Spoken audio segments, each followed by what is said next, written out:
से बोला शिव शंकर भगवान की।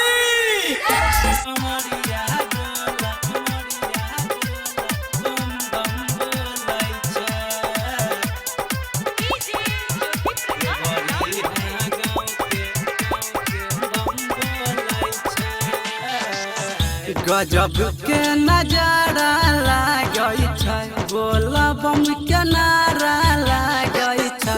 गेरुआ ड्रेस में सभे बम बहुत प्यारा लागै छै। डीजे के बेस बढ़ाबै छै। हे हो भैया जिला खगड़िया के कमरिया डोलै, नच नच बम बम बोलै छै। देवरिया गाँव के सब कमरिया डोलै, नच नच बम बम बोलै छै।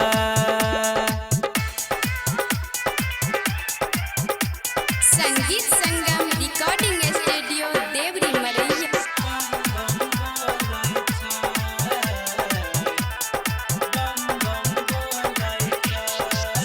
बरस बदरिया त लागे सोहावन रामा, अभी गेल छै दिन जब के सावन के पावन रामा।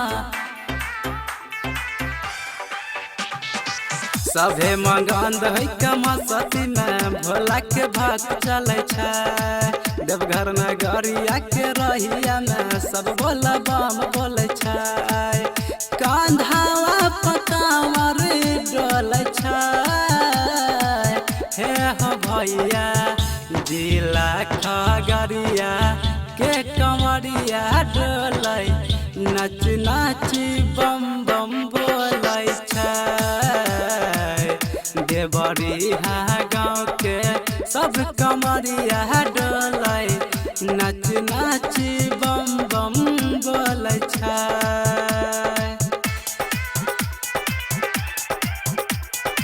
संगीत संगम रिकॉर्डिंग स्टूडियो देवरी मरैया।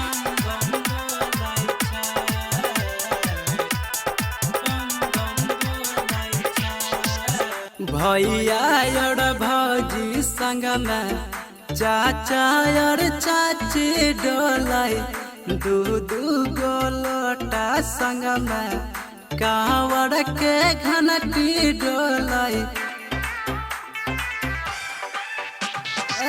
नम शिवाय हरि कीर्तन गावी के भैया जाय छै। नाच गावी के देवघर संजय मनीष भैया जाय छै। निरालय अभिषेक बोलै छै। हे हो भैया जिला खगड़िया के कंवरिया डोलै, नच नच बम बम बोलै छै। देवरिया गाँव के सब कमरिया डोलै, नच नच बम बम बोलै छै। संगीत संगम रिकॉर्डिंग स्टूडियो देवरी मरैया।